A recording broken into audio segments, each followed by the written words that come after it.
The RSPCA totally say like, oh, these are one or two bad farms, they're tightening up.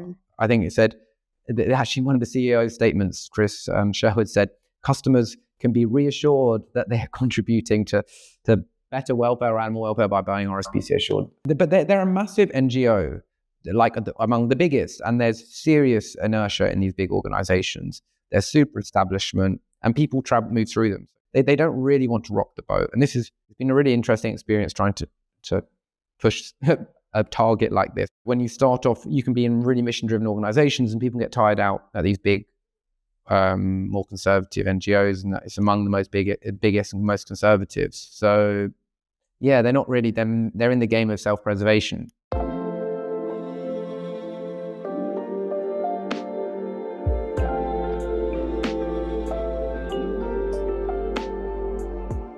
Hi, my name is Amy. And my name is James. And this is How I Learned to Love Shrimp, a podcast about promising ways to help animals and build the animal advocacy movement. Ben Newman has had a colourful past few years, being one of Animal Rising's directors and being arrested multiple times for various bits of direct action and disruptive protest.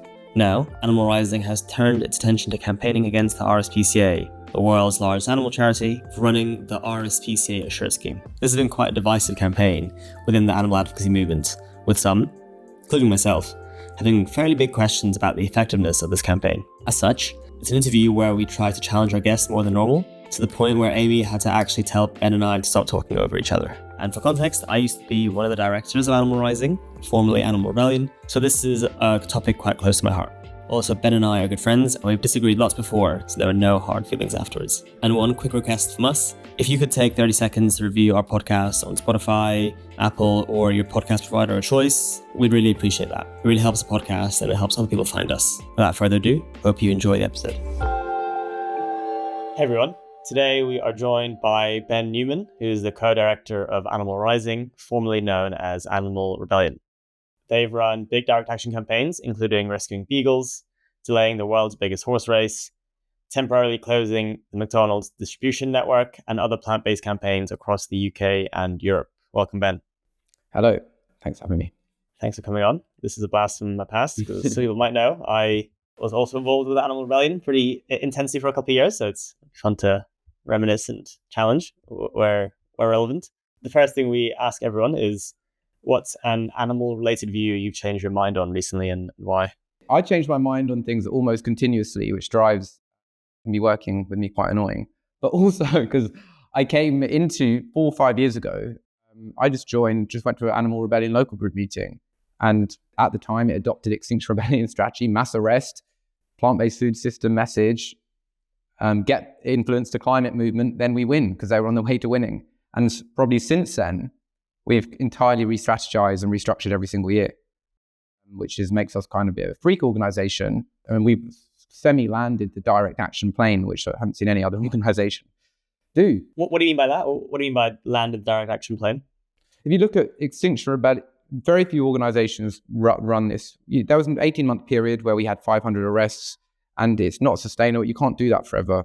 And almost all organizations sort of implode and fizzle out, like social movement organizations like Extinction Rebellion, bless them. But, they sort of just then collapse in on themselves. Hopefully Just Stop Oil, might come back, but I think they've driven into a brick wall. And this happens with loads of organizations. Very few reinvent themselves. And that's kind of, very emotionally draining doing that. Yeah. And like things we've changed our mind on is like, or learned even, because it started from zero knowledge. Mass arrest and disruption is a tactic, not a strategy. Press is rocket fuel to a campaign, but it's not. But you got to have a rocket to begin with, and we've been a number one news story several times, and I look back on what we achieved with it. So it's understanding how all these bits fit together. Working with others is good. Came out, the Fire Extinction Rebellion was born on shit on all the NGOs. That was the DNA of XR, which we took on too. So non-animal farming issues are good actually, and matter because they're very popular. Petitions are not shit. Sorry, maybe I shouldn't say so. Petitions aren't lame, nor is outreach, nor are marches, nor is talking to your counsellor. No tactic is individually lame. Strategies can be lame. It's how you use the tactics. Yeah, so there's lots. I have lots of different wins. Like animal welfare wins are also very important, and that's something as well. Yeah, lots to unpack, and I'm sure we'll talk about that as the episode progresses. We've had a couple of other specific direct action interviews. And I think what's common amongst the sort of thread of those is like a memory of being in the field, doing something as a part of direct action. Is there a particular memory that stands out for you of a rescue or something that is particularly prominent for you? A few, but taking the beagles out of MBR, did that twice actually. Taking beagles out of MBR Acres, which is a puppy breeding facility in the UK. First time anyone done it since the 90s. And the first time we did it the second time when we took out 20. But the first time we did it, we'd just gone and trespassed the day before onto MBR Acres, got arrested, and then came out of this cell, and it was almost like, when Neo gets out the Matrix and he wants to go back in to save Morpheus. You're like, we know, I believe we can get them back. I just spontaneously went in and just cut a hole through the fence, crowbar the door open, and just saying to the guard, "Hello, don't mind us," and just took out 5 beagles, and and that was amazing, really, and that ignited unfortunately didn't massively break through in the press in the UK. In terms of social media, it's explosive for what it meant for the animal movement in the UK, particularly those that have been involved in the Shat campaign and stuff like that. It was like a massive moment for them, and it really helped, I think. You guys rescued beagles a couple of times, and then the police didn't press charges, right? And then you kind of did it a third time, is that right? Almost because you want to take this case to court? So in June 2022, we did it once. 3 of us did it accountably, me, Bo, and Dan. Handed ourselves into the police station with the narrative, put animal testing on trial. They charged it and then dropped it 2 weeks later because they clearly didn't want a trial. And then we went back and did exactly the same thing 5 months later, but took out 20 beagles. And now there's a court case. We are being charged for that, for burglary. And in December 2025, hopefully it'll be quite an event to organize around. We'll be having a Crown Court trial for burglary, and which in theory there's a 10-year prison sentence. I mean, everyone tells me not to be so optimistic. That I personally find it unimaginable, because it'll be with a jury, that they'll get a jury to convict us. But stay humble, I'm told. But the just casual 10 years, nothing to. but we hope to build a lot around it. So because we're also so it's a great opportunity. So Rose, who's one of the other co-directors, we were in a documentary which is coming out 1 month before the trial, and we'll be signposting the trial, and we'll build other things around it, celebrity support and all kinds of stuff. That's going to be one of our key streams of work. How many of you are on trial for that one? 18. Wow, big one. Broken up into four groups. I'm in the first group. Yeah. Wow, it's always tough being the first one. Speaking of, could be with police or otherwise, what's a particularly kind of sketchy or scary situation you've been in as it relates to direct action? The Grand National, this is the world's biggest horse race, watched by 600 million people live on TV with 300 million bets. We trained up 300 people to do it. They'd come to trainings around the country. 2 weeks beforehand, we looked at the paper, the Daily Mail, the day before, and it was on the front page of the Daily Mail. We were supposed to be doing it in secret. And then we went ahead, but still somehow managed to get 100 people there running against the fence. And it was honestly sort of just like people just like running against the fences with G4S security who'd been like pretending to be walking dogs. They'd hired all this private security. Suddenly came out of nowhere, just trying to being very, very rough. But that was very sketchy, but slithered, and people got like someone got their collarbone broken by police, but they managed to slither over the fences. It was okay in the end, and run down to Grand National, which was nice in the end, but it was definitely sketchy. But to be honest, very, very fun. So I think you're kind of underselling it. I hope we can link this video. There was an insane video of Ben basically doing a flip over the first fence, which is fairly high, and then like leaping over another fence and then tearing down the track with security guards following. Is that right? It's an insane video. It's crazy. It's from a police helicopter. So what we were actually doing, it was very difficult. So we were actually been going to court for this, but the police knew we were coming. So there were quad bikes, helicopters going backwards and forwards across the Grand National. It's like the biggest policing operation ever. But I don't know how. They looked so stupid. Because an MP actually said beforehand, if this had gone ahead, it would have been a national humiliation watched by the world. So they'd put all this massive security into it. But then, so there was marches. We were just doing pointless marching around industrial parks. So all the helicopters were following the marches. and then, what story was I getting at? Oh yes, and then so there's amazing footage from the helicopter as they suddenly go, oh wait, they're coming down the side, and then running down as all the police like form a funnel behind. Yeah, it really was epic. We need to get hold of that footage again and share it, because it is pretty badass. So getting arrested, that's part of you were saying like a tactic. Is that one of the main strategies? At the end of 2023, we pivoted away from a mass arrest strategy. It was not sustainable. We had 500 arrests in 18 months. We've got 23 court cases next year. These are groups of people on trial, like 5 or 6 and stuff. And you can't keep running on that forever.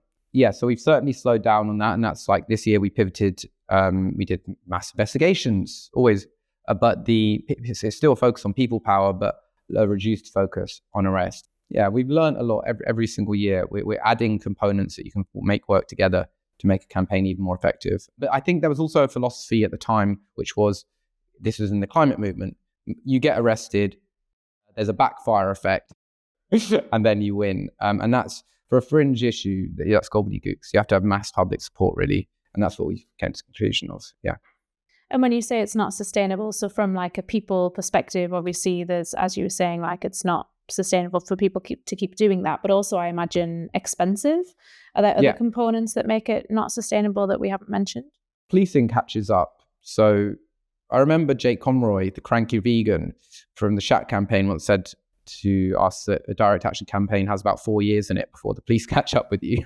And I would say that played out almost exactly.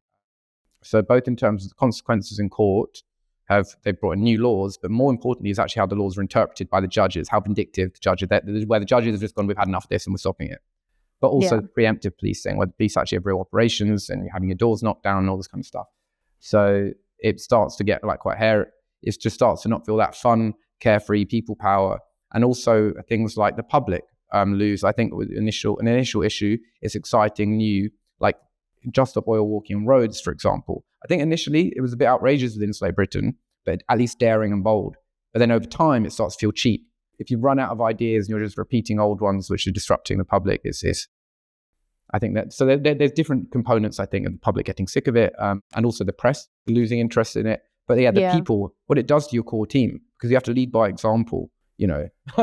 And at one point in 2023, it was like, oh my God, like, I think out of like a core team of, 25 or 30 people, 17 of them, we had a reasonable chance of being sent to prison. Like that hasn't materialized. But that's like, you can't run an organization forever. Definitely, there's this element of, I think, what Ben hit on the head is it being less fun when almost you're worried to do anything because you're at risk of a suspended sentence or jail time. Or there was a point where Ben and I knew by first name a police officer called Inspector Ben Newman, funny enough, the same name, and he would be able to recognize us by face, which was extremely bizarre and worrying. So when you get to the stage when police can recognize your face and know when they last arrested you, it plays on your mind like, oh, what's going to happen if I go out? What's going to happen if I get caught? And you gain these weird bail conditions that we talked about in the episode with Tom Harris, where, you can't be in the city of Westminster. You can't do all these kind of weird things. You can't talk to certain people. So yeah, all this repression adds up and takes a toll on people for sure. And also the strategies ran out of road. We were an add-on. Animal Rebellion was an add-on to Extinction Rebellion. And Extinction Rebellion, the climate movement, isn't on this sort of infinite winning streak. We have to redefine ourselves independently of the climate movement. Speaking of a strategy shift then, so something that was revealed this year at the VARC conference was that you would be going after the RSPCA's assurance scheme. So that's a scheme in the UK. You can explain what that is and why you chose them as a target. Yeah, we'd love to know more about that campaign kind of in a nutshell. So the RSPCA is the world's oldest and biggest animal charity. They have a farm assurance scheme which covers 50% of hens, egg-laying hens, 25% of pigs, most Scottish salmon. It's a voluntary scheme, which farms and companies sign up to. The RSPCA runs some adverts, so it's an assurance scheme. And the RSPCA has a budget, 150 million. King Charles is a patron. They have some laws of prosecution. So they're a British institution, quintessentially the like nation of animal, the symbol of the nation of animal love. So they are unique. And the campaign's been for them, or to be honest, we've been saying drop, but I'd actually wish we'd be going disassociate, because we'd actually been, that was one of the considerations at the start. James and I actually spoke about this. But and them to stop promoting animal farming and have a meat production message. As part of this campaign, we did like the biggest farm investigation in the UK, stopping the one bad apple narrative released in June. That was 45 farms released a while ago. We just released a slaughterhouse investigation. 3 slaughterhouses, they dropped all the slaughterhouses. Since we got going, the CEOs resigned, the head of policies resigned. Some of these aren't directly related to the campaign, right? So it's not clear that Chris... It's not 100% clear. I mean, but this is just what's ended up happening. I mean, it's quite discombobulating, to be honest. President, the head of policy, the vice president, Brian May, and it won't be surprising if Chris Packham and Caroline Lucas resign. By the time this comes out, that will not be surprising either. And they're the president and vice president. Hey everyone, James here. Since we recorded this episode, Chris Packham and Caroline Lucas, who were the president and vice president of the RSPCA, have in fact resigned from their roles due to Animal Rising's campaign and the investigations they undertook. So Ben had some pretty good foresight in this episode, which we thought might be useful context. And they're like prominent figures in the UK. So that's the other unique thing about the RSPCA. There's a lot of celebrity endorsement. Caroline Lucas is the previous head of the Green Party, elected MP. So there's a lot of prominence surrounding the RSPCA. And so just to clarify, so your ask from Animal Rising was for them to completely drop their assurance scheme, so they would no longer be using their advertising and kind of access to the rhetoric around what good farming looked like, etc. You asking them completely to drop that assurance scheme. Yeah, and maybe we'll get into it. I mean, we've certainly, this has been a controversial campaign, and it's also been quite a hard campaign to run. So in answer, yes, but what have we been trying to achieve is not necessarily. Has it been a vehicle for transforming the animal movement into a fighting force? I think it's been good for that as well. So there's been lots of we've been lent into. Has there been a transformative conflict in the animal movement around it? And big up, James has done a good job on LinkedIn. I've been part of the transformative conflict, as well as Matthew Glover. Big up to Matthew Glover, great guy. Yeah, I'm curious on that point because part of me is like, we have enough problems, the animal movement faces, the rest of the world. We shouldn't be trying to create more conflict internally, i.e., like one of us targeting an ally, even though you guys may rightly point out it's a bit of a hypocritical ally in that, they sell animal products on their website, which is obviously not what you want from an animal welfare charity. Why did you focus on RSPCA over another assurance scheme? I think it's a big one in the UK is Red Tractor. Red Tractor is more or less an industry body. They certify like 80-90% of the products, and it more or less means nothing. It's like the legal minimum. So why focus on RSPCA over Red Tractor? Well, no one gives a damn about Red Tractor. The RSPCA is the Royal Society for the Protection of Animals. It's a household name. It's a British institution. It's the most trusted messenger on animals in the UK. It's like the British Heart Foundation putting their stamp on cigarettes or Harry Potter on a vape aimed at children. So it's the same reasons that the RSPCA Assured scheme has been successful in spreading across the UK, the same reasons it's very effective. In some ways, it's not been very successful. So RSPCA covers around 12% of animals, according to the 2021 report, 12% of like all animals in the UK. Whereas Red Tractor is a much higher number. So in terms of animals covered, surely Red Tractor actually is more successful. But no one gives a damn about Red Tractor. The Red Tractor doesn't mean... But surely the animals do. Oh, no. So there's two halves to this, to understanding there's what of the merits of a welfare scheme. On the one hand, you have the welfare improvements, which the RSPCA is fundamentally different to Red Tractor. They're an actual animal charity. Red Tractor is just nonsense run by the industry. And in the other, so what are the actual welfare improvements? And the RSPCA Assured scheme does have, of course, they're still factory farms, but they're better than the average factory farm. And then what's the humane washing on the other side, or the legitimization of the industry, you've got the marketing, direct marketing, yes, which is adverts of pigs running around in fields. Okay, that's a bit icky, but it's also the second part is the legitimization of the industry by the most trusted voice on animals in the UK. And I think there's a question of at what point is it appropriate, though, that you stop trying to change the industry from the inside, and you just call out for an all right ban. For example, when fur farming got banned, it would have been inappropriate for 1 month before that for the RSPCA to step in and start selling RSPCA assured fur. So I guess it depends on your analysis of how close are we to, at some point, you've got to go balls to the walls as well, and destroy an industry. But do you think we're that close to ending the industry? It might be that's very unlikely, and the fur farming industry is quite different to where we are with farmed animal farming. I think it's a fair question. So it depends. If you were really, really far away from animal farming, it was completely unfathomable that you could ever start like meaningfully reducing it. An assured scheme like the RSPCA would make a lot of sense. If you're very near its end stage of life, providing that kind of institutional support could probably be net negative. Where are you on that spectrum? And that's not necessarily the same for all industries. And I think in general, there's a strong tendency in countries which are further behind, like the US, so Americans, to be very anti the assured scheme. This campaign, people in the UK understand it a bit more. They might have more mixed views. The UK is further along, and I suspect actually you could probably map it on Europe like that. I think that's a legitimate question, and I think potentially, and we might get on talking what we're going to be doing next year, it's part of a coherent strategy which is really, really undermining animal farming, and the RSPCA pulling out support was part of that strategy. That would maybe really, I think, resonate with more people. And I probably think if we said the disassociate message, which signals at least that you're not stepping into that abolitionist, welfareist doo-doo, that would have been helpful if we'd done a bit more signaling around that. Because most of us don't care about that. What is Animal Rising's thoughts or view on when in the UK we'll get rid of animal farming? Because even but you're insinuating it's not that far off. Whereas for me it's post 2100, we are so far off. We have so much work to do that it's I think almost in every country around the world it's this assured stuff. It is useful in the meantime because everything else is so far away. Yes, it's very it is very far away, and I think that this question around. Well, in Germany, meat consumption came down by 0.8% last year. So it is starting to turn in Europe and a little bit. No, I do think it's far away. It's just less far away probably than the US. So similar to the Grand National. So it's picking targets that feel more prominent in the public eye and more interesting with the press, like potentially an animal group going after Red Tractor is slightly predictable because they're the industry.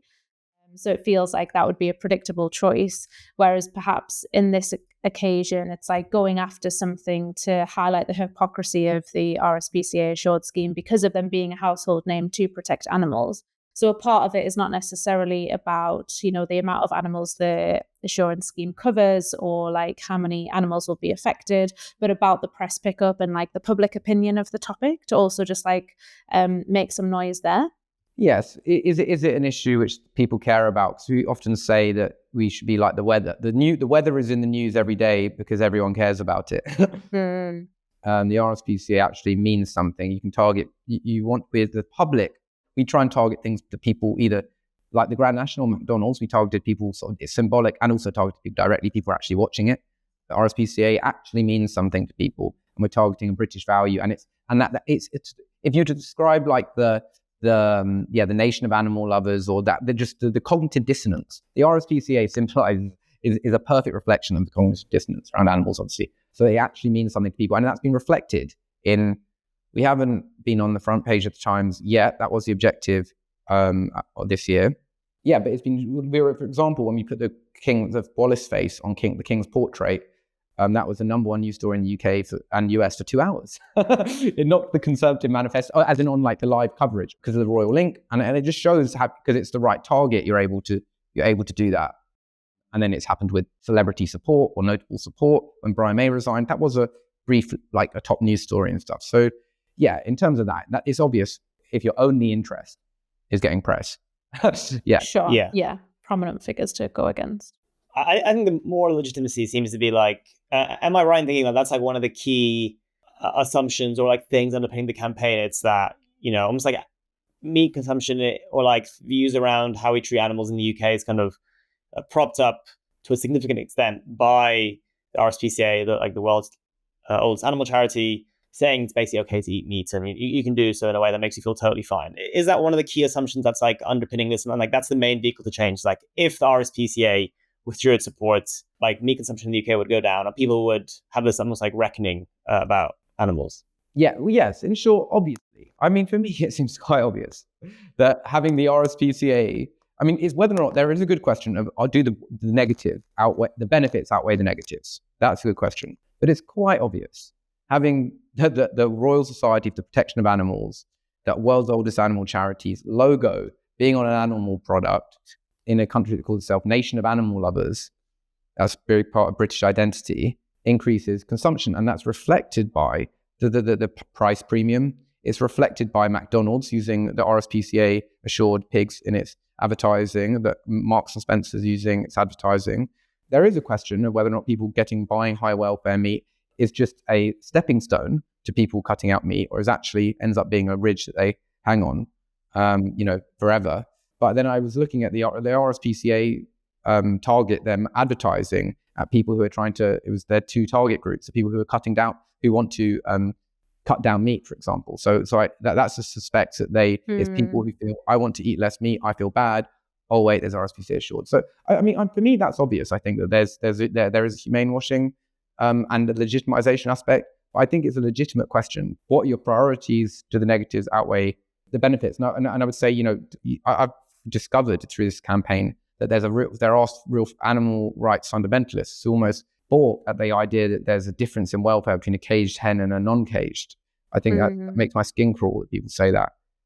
It's so human-centric, based on these abstract ideas of speciesism and the rest of it, when really you need to be thinking about the experience of the individuals, not abstract political concepts.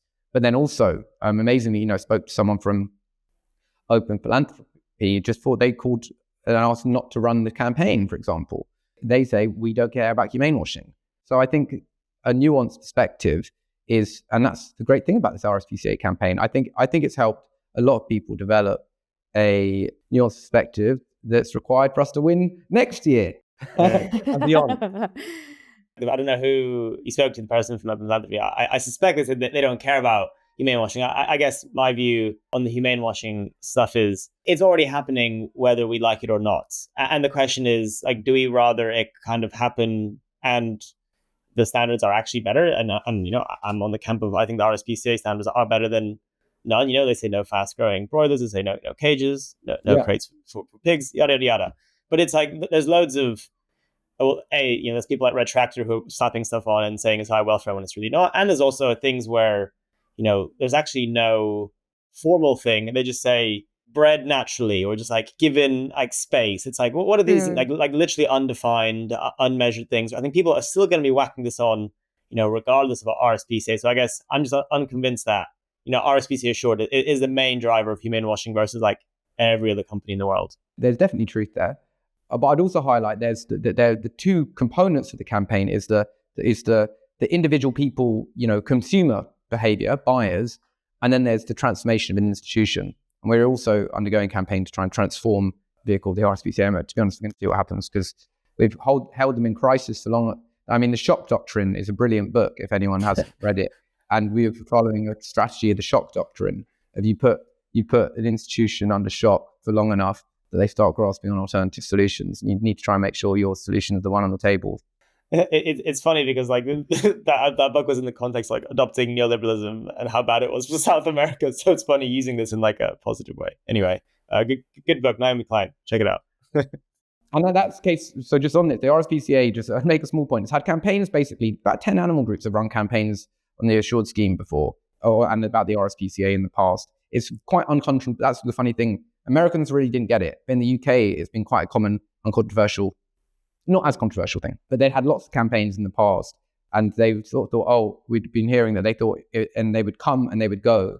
And this time it's come, and they got the sinking feeling of oh my God, it's not going, which is a great negotiation position. So you spoke about your views on welfare, and I'm interested in the decision on the demand for the RSPCA to drop the scheme rather than improve standards or more auditing, or what was the kind of sense of them dropping the scheme? Because potentially the likelihood is that those farms that were RSPCA assured go to a worse scheme like Red Tractor, for example. What's the strategy there? So we know that if we ask for 100%, we get stuff in between. I mean, call it the radical blank effect.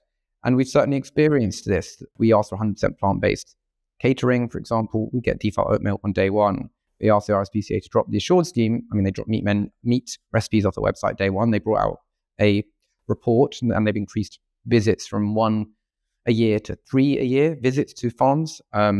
And they've also implemented 100% plant-based catering in all their internal and external events. We know with the Grand National, we call the whole horse racing industry to be banned. They do the biggest welfare changes to the Grand National in 10 years. So we know that there's a back tail, and this is certainly how he's increasingly thinking about strategy. There's a sort of a long tail behind these very bold asks, and we don't really, so we don't think necessarily what we'll get as our win. We think how do we shift the window on it. So, but the trouble, you would argue the RSPCA, you get that long tail, and then at some point you break it, and the whole thing falls down, which has also then that unlocks other benefits. But the idea is the RSPCA scheme wouldn't be dropped in total isolation. It's with them then changing their position on animal farming. We're obviously trying to make an intervention into a complex system, and admittedly, the outcomes can be quite unpredictable. Something you mentioned earlier on, which was the thing that say I was advocating for before this all kicked off, was the demand should be something like disassociate from the RSPCA Assured scheme, like the charity, because before it used to be called Freedom Food, I think, and it wasn't as linked to the RSPCA brand. And in my head, I see this as a nice like middle ground of solutions where, we keep the assured schemes, which I think do have like meaningful improvements for animals' lives, as well as you don't get the moral legitimacy like lending that the animal charity side does to the assured scheme. But what was the thinking on why you didn't go for that in the end and you went for the drop? Yeah, well, I'm not sure. It might be my idea, actually, James. I'm not sure. Well, I was definitely pro. I'm very happy it was your idea, but I was definitely pro that idea. If it had all been up to me, that is what would have been the message. It was a mistake not doing that. It was to focus on clickbaity stuff, whereas my focus was arguments which were actually intellectually and coherently solid. And that is obviously what are the different audiences of your campaign. With the public, a very simple message of drop works. They're like, that's a bad thing. It's very easy just to go, oh, that's a bad thing. I don't like it. If you're speaking to people in the movement and the RSPCA and key stakeholders, it's disassociate. It works a lot better. More and more, my focus on campaigns is, yes, press is a rocket fuel, which stakeholders are very absorbent to. And ultimately, we're trying to get wins out of people who can actually make decisions, and press very much helps that. But I think it should have been disassociate. It's less sexy phrase, but it would just give you that, rather than having like 40% support, you'd have 90% support where people go like, oh, that sounds reasonable. And maybe there are problems with disassociate, because the problem is the reason companies voluntarily sign up to the Assured scheme is because the RSPCA name adds value to their products. If you didn't have the RSPCA name, they wouldn't have the product. And maybe if the RSPCA sold the scheme, it wouldn't be led by a charity anymore, and therefore would over time become an industry greenwashing operation. Humane washing. So, but there are details there. There is probably a solution there. It's just quite hard because we haven't been floating it, so people haven't been talking about it. Yeah, sure. Difficult to measure. I guess on that then, so obviously there's very wide range of international listeners on the podcast, and a lot of countries don't have an RSPCA or equivalent charity and still have high meat consumption. So does that suggest that actually in the UK, the labelling doesn't matter that much, and perhaps it would still be the case even if RSPCA didn't even exist in the future, or the assurance scheme didn't exist, that perhaps it wouldn't make that much of a difference to meat consumption? It depends on what stage you are, yes. If it was at the end stage of an industry's life, the RSPCA would prop them up. In the UK, how far into that stage? How much propping up is the welfare label really doing versus is everyone else condemning meat and the RSPCA is backing it? Or is everyone basically saying it's fine and the RSPCA is a tiny little voice? Right. On the whole, it obviously helps legitimize the industry. Is it overall net negative? Probably there are ways to do it without like this disassociation, where you'd get most of the benefits, get a lot of the benefits without. I'd say it's a fairly significant downside. And yes, and that's probably this disassociate space. So yes, it does, but it's not like the be all. It's not like without the RSPCA support, the meat industry would collapse overnight. Yeah. But they are signaling to all these other institutions. For example, the vets space. We attended a vets conference. Rose got a talking slot. She's one of the other people from Animal Rising, because they would be afraid we'd disrupt it.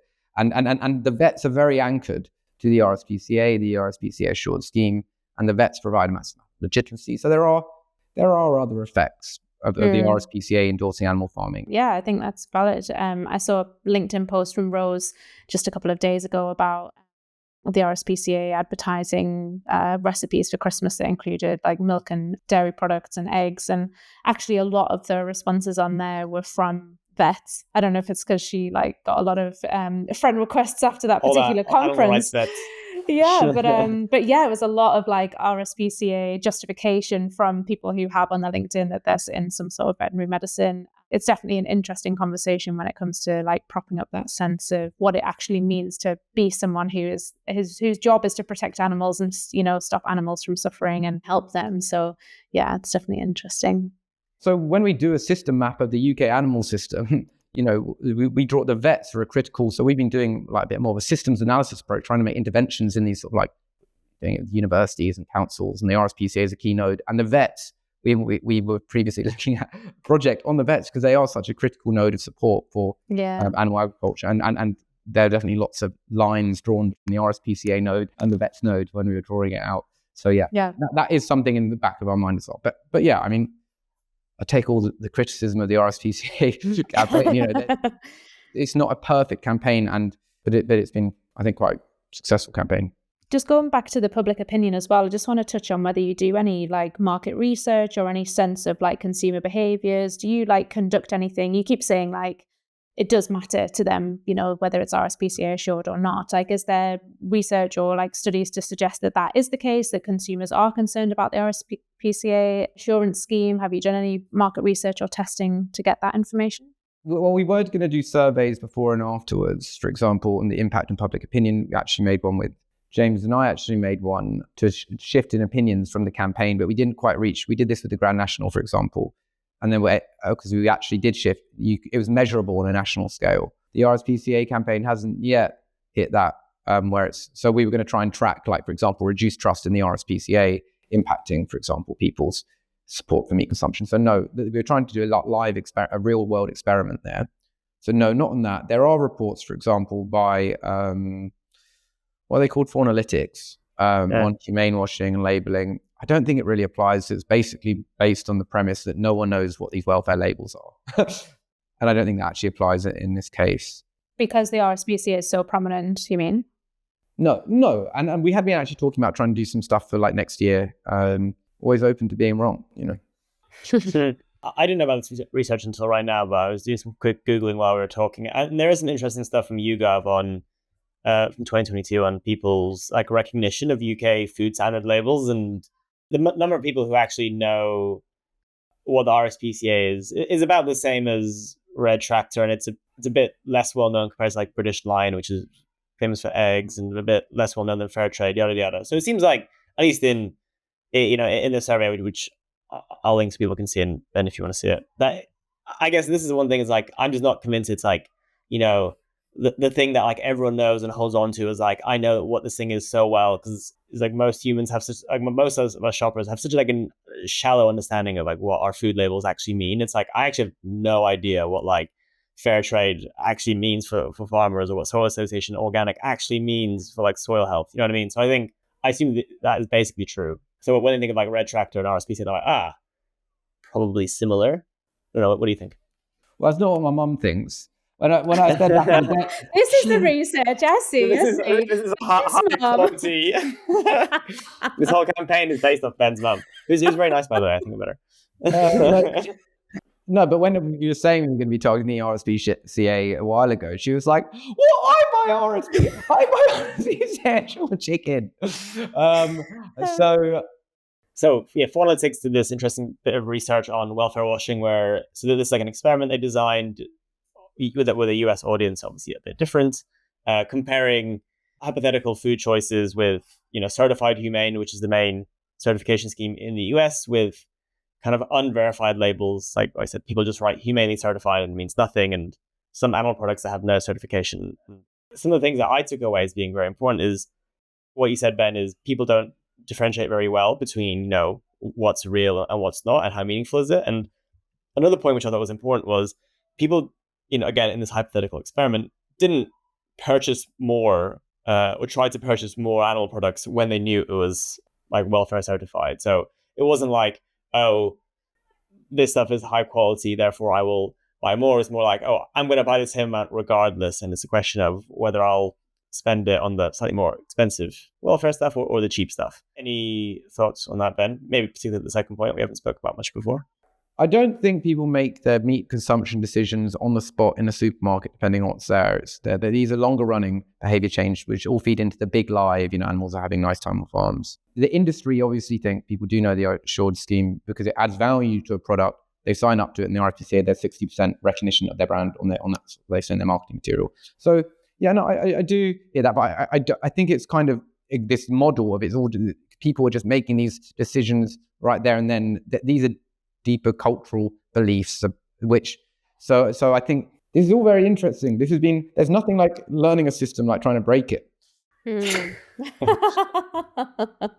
So what are the plans then? So you've spoken about like how long the campaign's been going now. There's like this sense that maybe something's going to occur. There's been big shifts in leadership. Has that like stunted the campaign? Where is it going from here? Well, there's no one to talk to anymore. We don't even know the email. They've all gone. Maybe it's easier to say of our direction, maybe it's next year, and maybe how that links in is that we're looking to move to the pig industry and gas chambers, and potentially we're trying to figure out what an ask could be if it's a halt on the pig industry or potentially a ban, and organizing, trying to build on what we did with the RSPCA campaign and trying to orbit the animal movement around like a goal. Potentially with a shared narrative, because we built so many relationships in the RSPCA campaign. I know everyone said it was divisive, but we've been speaking with every animal group apart from the RSPCA. We've actually probably better friends with the RSPCA now than we were before. You've got to have a fight. That's the point of conflict. The avoidance. Is that what they think as well? I'm skeptical. Our friends. Our friends campaigning against us. Well, that's the avoidance of conflict is just, favorite book, 5 Dysfunctions of a Team. And avoidance of conflict, well, it's actually the second dysfunction. I always say it's the first dysfunction. But anyway, through this process, we built a huge amount of relationships to build on next year. And we hope to we keep using the expression, vertically integrate the movement around a shared goal. And the problem with the Assured scheme is that we've got some alignment, but we want to get alignment through all the welfare organizations, the raggedy grassroots running pressure campaigns, and your professionalized people getting legislative wins. And we're thinking that the pig industry it's the weakest. The vets are already pulling out. There've been articles in the vets record saying the vets should pull support from it. We know actually the government ministers have taken an interest in gas chambers. This is the direction we're taking. There's only 8 gas chambers in the UK killing 90% of pigs. This is the same in Europe. Only a handful of CO2 suppliers, 1 gas chamber manufacturer. How does that link to the RSPCA then? So you're picking apart like individual facets of the scheme, or is this like you're going to stop the RSPCA stuff and just focus on a particular topic? We're figuring it out at the moment, but the hill will die on the pig and gas chamber industry. And it's unimaginable that the RSPCA assured pigs are mostly killed in gas chambers, that the RSPCA would be a pillar of a support. And this is linked to when you actually are really having an industry on the ropes. And if you can really build up momentum of it, then certainly, I think most people would agree, trusted institutions drawing support could be a net positive. Yeah, and it's a very common sense issue with potential massive public. It's not got salience yet, but resonance. So we do part 3, but the RSPCA, there would be a component of it, them being a pillar of support for the gas chamber, for the pig industry, probably. We've come so far in the last year. We've never even done investigations before, and we completely restructured. And we always find what we thought we could do a year ago. We couldn't imagine what we could do today 1 year ago. And we've come a long way in this last year. And almost, we feel like working with others, we can really take on a large national target and actually move to, we've been grinding for 4 or 5 years and have been saying lately, okay, this has been good training, but it's time to start winning. And that, and I think everyone needs that. For example, we were chatting a lot with Tom Harris and others were around the other day, spent a day in this room actually that I'm sat in. Tom Harris, Nicola and Layla, who are looking at the grassroots network and integrating local grassroots campaigns. So you might have, for example, a local campaign targeting each gas chamber and how would support that network. We'd hope to, if you're listening, whoever, everyone from the RSPCA passionate aligning around a goal and the strategy. And we'll have that back tail. If we push, for example, ban pig testing, we know there's this long tail that it suddenly frees up, suddenly makes it much easier to move along that axis of like the welfare changes or banning on expansion. So anyway, this is how we're thinking about strategy. So the goal is something like basically forcing pork producers or retailers, basically whoever's buying pigs, to, rather than have them stunned via gas chambers and CO2, they're stunned via another method. Is that kind of the goal? The gas chambers is the issue with mass public support. but I think we'd use it for the same reason. For example, the article in the Vet's Post by Stephen McCulloch, big up Stephen McCulloch, the vet, gave 5 examples why the vet industry should withdraw support from industrial pig farming. So I think we'd have to go use that as a reason for calling for a ban on pig farming. I mean, to the extent you want something winnable, I think banning pig farming is pretty hard. I think if you want something winnable, I'd go for a bit smaller than that. I don't know exactly what it is, but I think it's potentially an emergency halt to the expansion of the pig industry, because almost until this thing's got under control. Apparently in Scotland, they've been slightly receptive to the idea of a moratorium, or what they call it, a pause on the expansion of the salmon industry. I don't have I said this already. In Tasmania, so Harley, she actually used to be in Animal Rebellion back in the days, doing the Farm Transparency Project in Australia, and they caused an early election or a political crisis in Tasmania by releasing gas chamber footage. Yeah, what the goal is, but gas chambers are indefensible but irreplaceable. Well, one, they're irreplaceable because it's unique custom-built infrastructure. But 2, they're irreplaceable because there's not really much of a great alternative. We don't really want to find ourselves arguing that, getting in these ridiculous arguments about okay, can we fill all the gas chambers with argon gas now, please? Which is the kind of being pitched as the most humane alternative. So one clarifying point, we just keep talking about next year. This will be released in January. So when you're talking about next year, you mean this year. So we're talking about 2025. So these no, it's all good. So these are the plans for 2025. Ben, you touched on it very briefly, but do you want to say the second part of the RSPCA campaign you just mentioned on the slaughterhouses side of things? We released 3 slaughterhouses one go. Well, actually 4. One of them was a salmon. I was putting cameras inside slaughterhouses. This seems to be our go-to move now. You don't just investigate one, you investigate loads, and release them in one go as a report and a video as well. And the outcome was the RSPCA immediately dropped all 3 and actually reported themselves. Well, they reported those slaughterhouses to the authorities. But the truth is if you put a camera inside any farm or any slaughterhouse, you're going to come out shocked. That's obviously the big lie, is that there's these nice fairy tale farms or nice humane slaughter, but they're very violent places. And I guess there's no real surprise there, maybe to those who work in animal stuff, probably those who work more in welfare. I think the RSPCA have been a little bit shocked and surprised. I don't know, in some ways for me, it's obvious you put a camera inside a slaughterhouse, it's going to be very upsetting. But the video was interesting. I saw, because you showing the footage to people in the street, right? That's part of the video. And people I guess people you wouldn't expect to be necessarily that concerned. In my head, there's a group of 3 guys who maybe look like builders or something. And I feel like they're watching the footage and then actually say enough, we don't want to watch any more of that. It's too much.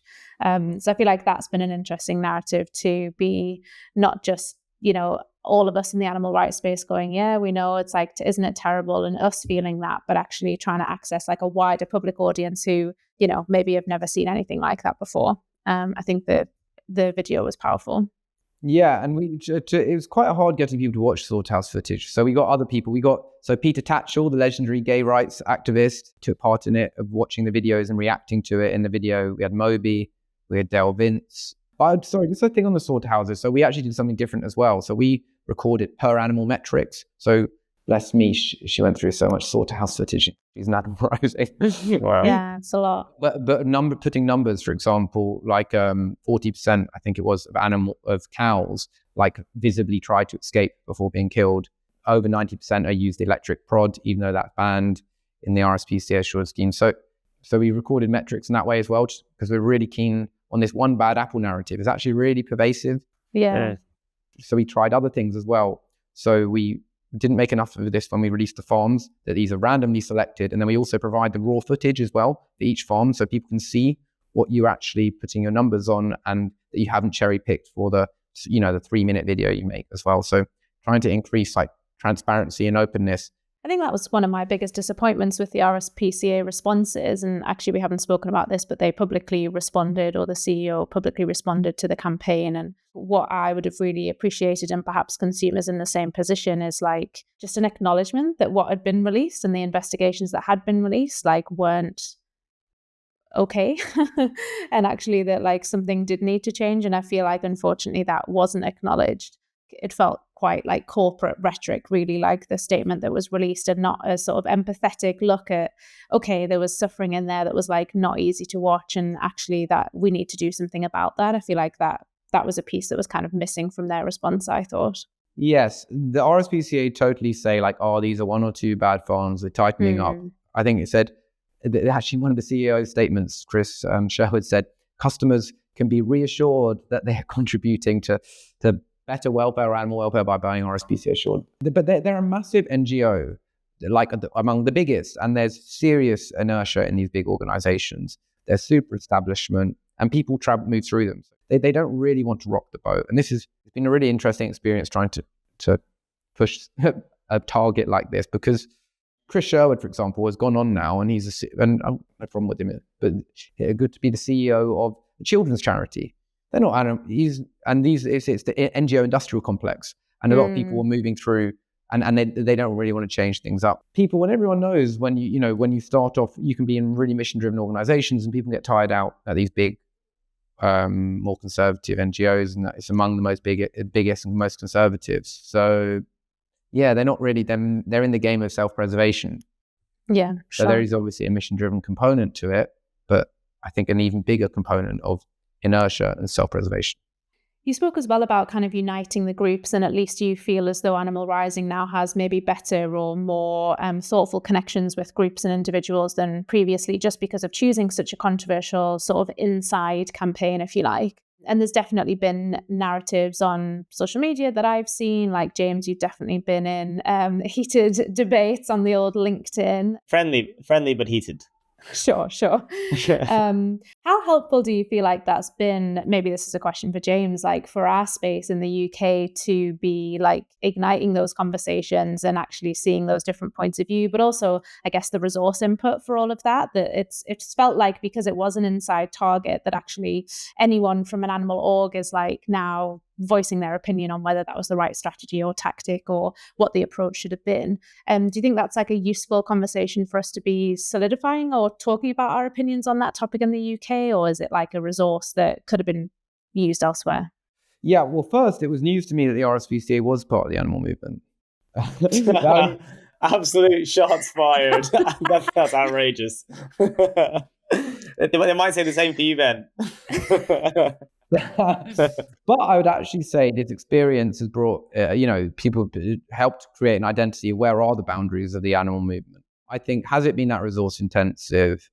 Perhaps they are, but overall, not a huge amount if we get out the other side stronger and transformed. And I think it's helped develop a lot of people more these conversations. I mean, I think James is okay. He's a little bit tired in the morning when he's been up all night on LinkedIn, but that kind of resource intensiveness. So I think what we need to do is get people aligned around the whole animal movement, around a shared strategy, not parallel strategies, which actually, the problem is there's a welfare strategy and a meat reduction strategy. And normally they're running parallel to each other with very little interaction. The RSPCA Assured campaign is actually where they hit each other. And what we need is everyone around a strategy of how do we end animal farming as quickly as possible while giving the animals trapped in the food system a good life as possible, so long as those efforts do not undermine the meat reduction strategy. And we traditionally, like old welfare strategies, forget that third condition, and that's the RSPCA Assured scheme. So yeah, so hopefully, that's what I've been hoping, is that we can move towards a shared strategy where that's the problem statement we're trying to solve. Yeah. What was your experience, James? I think I said this early on. Like, we have so many enemies, to, quote unquote, to focus on. The opposition, like the big meat companies, retailers who promote these meat products, blah blah blah blah, in industry schemes, the NFU. That I just think it's like more productive to be focusing our time and energy on them. And that's not to say, I think that there probably are some definite drawbacks of the RSPCA, like legitimizing stuff. But I guess the question for me, like, if I had to prioritize, a list of campaigns from like NFU to everything else to RSPCA. RSPCA is like fairly like low on my list. I guess that's kind of my overall takeaway, just because like we're so far away in terms of like legitimizing meat, and the RSPCA being the key factor of that. I would just rather focus on other stuff. And maybe I'm of the viewpoint like not everyone needs to. It's overly ambitious to think like, oh, everyone's going to buy into like some shared vision. So I just think groups are too diverse. Both in terms of what they believe, in terms of what they actually care about. So I just think almost we shouldn't bother doing that. And it's okay to have these lanes as long as they're not like seriously disruptive to one another. I don't think it is in this case. You know what I mean? So I just think it's like, let's just get shit done in our own domain and that's that. Yeah, but the unique thing about Animal Rising is we're a social change organization, and this is how we position ourselves. If we can shift the game on something, make it a massive drama, and this is how we're thinking about strategy of how can that is our role in the movement. It really is being able to be the first to tread the path so others, we can create a drama around something, which just in the UK at least, there aren't other organizations quite positioned to do the same thing. Yeah. And maybe that's us appreciating. We've really grown to appreciate our role. If we don't need to get a big coalition around something first to get the ball rolling on something, but it's better if we do. Because we've just seen what happened with the reflection. I look back at the Grand National, I think we could have been, if we'd just gone off, we're just going to crush the Grand National this year, maybe we could have. But we had others swinging in, and we've seen these things happen organically, people swinging in. And we really just now realize that's where our greatest potential is. Because people, I say all the time, no one gives a damn what we think. And the people shouldn't. They know it costs us nothing to be bold. We're total outsider figures. But we want more, but we've learned, when we work with others, we can, I don't know. So that is us playing our role, I suppose, is looking for those opportunities on issues. But yeah, so I'd agree, just finally, yes, I think in AR, in Animal Rising, we totally also are developing an appetite of, this has been good, but we also want something that everyone can get behind wholeheartedly. Awesome. So do you want to talk about your other projects? So there's other things that Animal Rising runs. So you've got your plant-based universities and plant-based councils. How's that all connected to the mission of Animal Rising? And what are the plans for those in 2025? So our mission is a 100% plant-based food system. And what we've been doing we've been organizing people at scale to run plant-based campaigns, changing smaller institutions, which then lead up to the potential for the larger ones. So plant-based universities is organizing university students across the UK and now 10 countries in Europe. These groups of students on campuses to pass a motion through their student union for it to support 100% plant-based catering. The idea is to use the student voice through the student union. The student union might control 20% of the cafes, to use the student voice to target the departments, which some places have done, for example, Cambridge University. And anyway, then you maybe go to the university leadership later. We've done past motions in 12 universities so far in the UK, 2 outside of the UK, 1 in the Netherlands, 1 in Graz. Cambridge University is a 100% plant-based cafe and a few of the departments are plant-based. Now, yeah, there's hundreds of students involved. On Sunday, apparently 70 students come in the office. We have an office at the moment for a potluck. There were summer camps. We're planning in this summer camp in Europe. The idea is people get coaches from around the different countries in Europe to go to the PBU mega camp. So it's joyous. Wow. Mega camp. So it's been, and we've been moving. We had summer camps, and people are really going through personal transformation. And so anyway, that's universities. We probably have about 100 students graduating a year, and people are really then going on to other things as well. So people are coming through transformed. We are a bit of a factory now, producing people who are being transformed into activists. And we're doing this now with councils in the UK. So this comes under the strategy of something which is modular, repeated once in a country, and you find something you can win once anywhere, then you scale up and try and win everywhere. And councils, there's 400 councils in the UK. James and I gave it a good first run back in 2020, was it late 2020? Yeah, that's right. In COVID, when we couldn't do direct action, so we resorted to this. But actually, I think it's going pretty well, much better than when I was there. We relaunched in 2023 with a proper community organizing model. So we've really learned, basically, we know how to organize people now. It's been a long grind, but we scaled up 48. We launched 48 groups in person in the UK this year. Awesome. Their groups are for, at least groups, are quite strict. It's groups, 3 or more. Then when we count the number of campaigns, it's like a group of people working on something together, passing motions. We've done it through 13 councils in the UK, passing motions which are either 100% plant-based internal catering or some pro-plant-based motion. And then we're looking at trying to build up to regional targets because we've got the basic building blocks now. We aim to get 100 campaigns by the end of next year. Plant-based councils doesn't sound sexy, but it is. It is sexy. It's so sexy. It's so sexy. Keep saying that, man. And anyway, we're just in the process of trying to organize, so students, universities, residents of councils, we're just in the process of trying to launch plant-based churches. That's a vision. This is a work in progress. We had the first call yesterday, was it?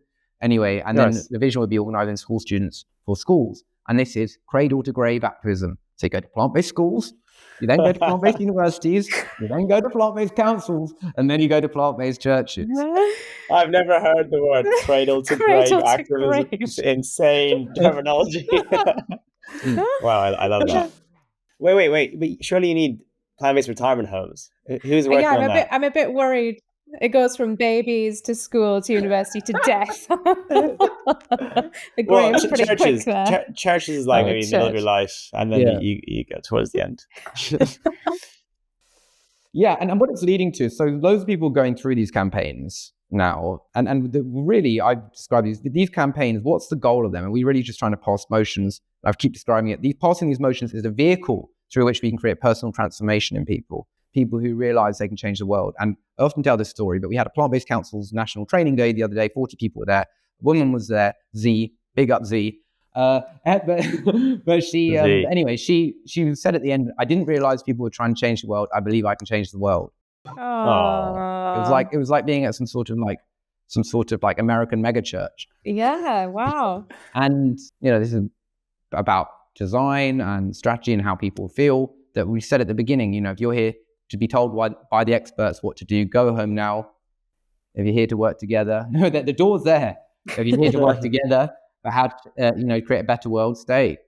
The end result, is that we have shifted it. So Plant-Based Universities has been on the BBC, and it's had quite a few large press events. And I think it's shifting the Overton window. So universities, we passed it through the National Union of Students to support plant-based unis. They then had universities that we're not running campaigns at, reaching out to try and implement plant-based stuff. So we were shifting the Overton window for other universities, but also like Chris Packham recently brought out the plant-based pledge for all NGOs to support 100% plant-based. Cool. We've seen the National Trust, Linda from Plant-Based Councils went and passed a motion through the National Trust, voted on for all their cafes to be 50% plant-based. This is the biggest nature organisation in the UK. That's hundreds awesome. of cafes, and they were all Plant-Based Councils campaigners.